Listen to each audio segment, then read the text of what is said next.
Los Angeles, 1985. A city that glittered with lights by day and drowned in fear by night. Every creak, every shadow, every sound outside a window sent chills through the city.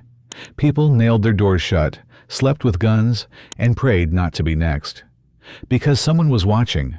Someone who moved silently, entering homes, killing at random, and leaving behind symbols of Satan.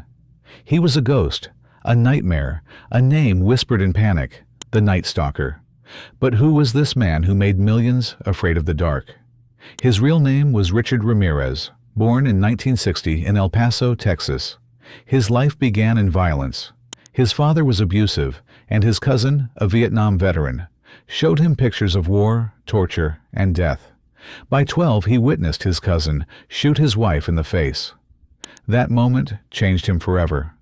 As a teenager, he drifted into drugs, theft, and the occult.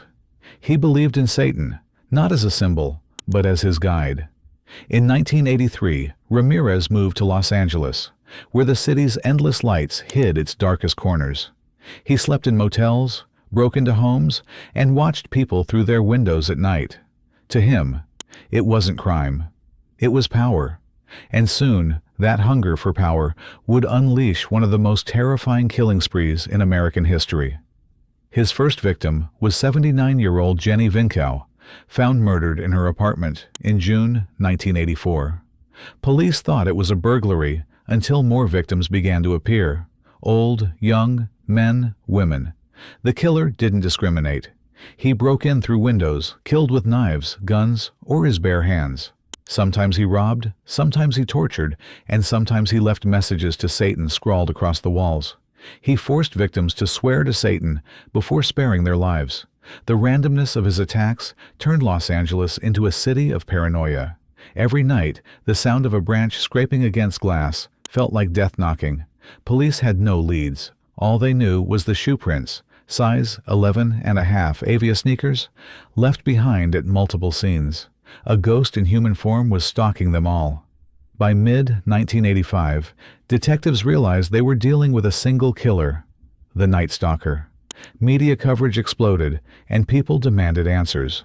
Police connected cases across Los Angeles and later San Francisco. Same bullets, same satanic symbols, same fear.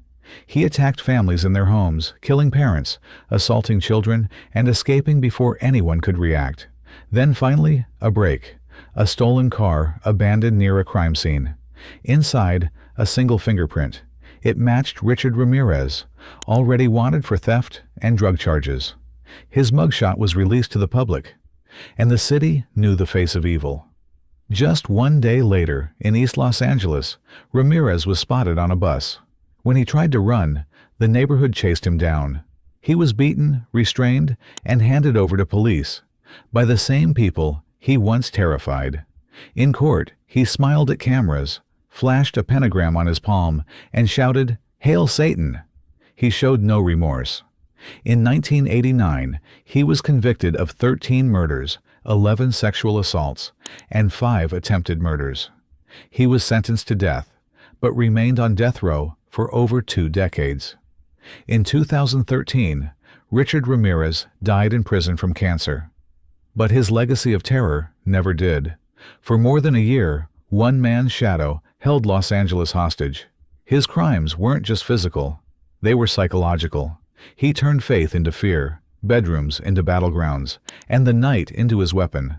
People learned that evil doesn't wear a mask. Sometimes it smiles back at you. Even today, his story lives on in documentaries and nightmares. Detectives called him Chaos.